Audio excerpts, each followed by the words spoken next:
Ukraine की जनता ने भी मन बना लिया है कि वो यूक्रेन की सेना के साथ सरहदों की रक्षा करेगी और सैनिकों की मदद करेगी। और इसीलिए इस समय राजधानी कीव और आसपास कई सैन्य शिविर चलाए जा रहे हैं ताकि यूक्रेन की जो जनता है, जो आम नागरिक है, वो भी बेसिक मिलिट्री ड्रिल्स और ट्रेनिंग ले सके।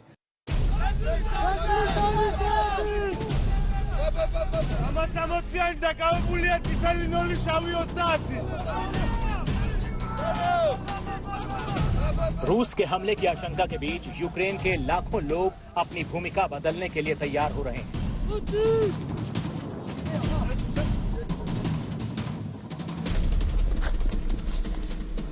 वो रूस के खिलाफ जंग लड़ने की ट्रेनिंग ले रहे हैं। इन्हीं में से एक है ताशा, 22 साल की यूक्रेनी स्कूल टीचर जो अपने देश की सुरक्षा करने के लिए हथियार चलाना सीख रही हैं। научились, как владеть оружием, и завтра мы продолжим, чтобы мы могли себя защитить. हम यहाँ पर बेसिक शूटिंग ट्रेनिंग ले रहे हैं। युद्ध के मैदान में किस तरह से मूव किया जाता है और अगर फायरिंग एरिया में फंस जाए तो उस परिस्थिति में खुद को कैसे बचाना है, दूसरों की मदद कैसे करनी है। कई लड़कियां अब यहाँ हथियारों की भी ट्रेनिंग ले रही हैं और अपने देश की रक्षा के लिए अपने देश के बॉर्डर पर जाकर लड़ने की भी तैयारी कर रही हैं। ताशा जैसे 3000 से ज्यादा यूक्रेनी नागरिक राजधानी कीव के इस ट्रेनिंग कैंप में मौजूद हैं। वो हथियारों और गोला बारूद के बारे में जानकारी ले रहे हैं जिनसे हमला होने की स्थिति में वो रूसी सेना का मुकाबला कर सके। यूक्रेन सरकार नागरिकों को ट्रेनिंग के लिए AK-47 जैसे हथियार उपलब्ध करवा रही है।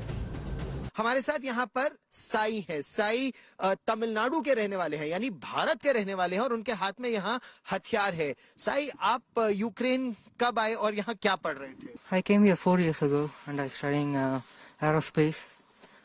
So you're studying aerospace engineering and suddenly we see you with this AK-47 dummy weapon and you're undergoing a different kind of training. What training are you undergoing? Basic combat stuff, basic survival and medic things. And it's a very interesting, अगर आप यहाँ देखें कि aerospace engineer बनने की पढ़ाई कर रहे हैं साई, लेकिन उन्होंने एक वर्दी डाल रखी है, इसमें यूक्रेन का भी झंडा है और जॉर्जिया का भी झंडा है और ट्रेनिंग ये कर रहे हैं कि ये जॉर्जिया जिस तरह अपनी सुरक्षा नहीं कर पाया था, यूक्रेन की सुरक्षा के लिए यूक्रेन और रूस की सीमा पर जाएंगे। पूरे यूक्रेन में सेना ने सैन्य अभियान में नागरिकों की भागीदारी बढ़ाने के लिए ऐसे ट्रेनिंग कैंप्स तैयार किए। इस अभ्यास में आम लोगों को हमले की तकनीक के साथ बंदूक चलाने की बेसिक चीजें सिखाई जा रही हैं।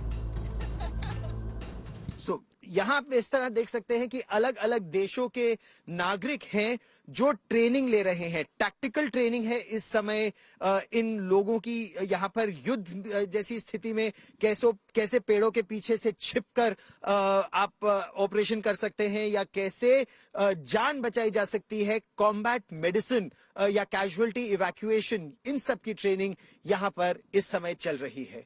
कैमरामैन पवन कुमार के साथ गौरव सावंत, कीव, यूक्रेन आज तक।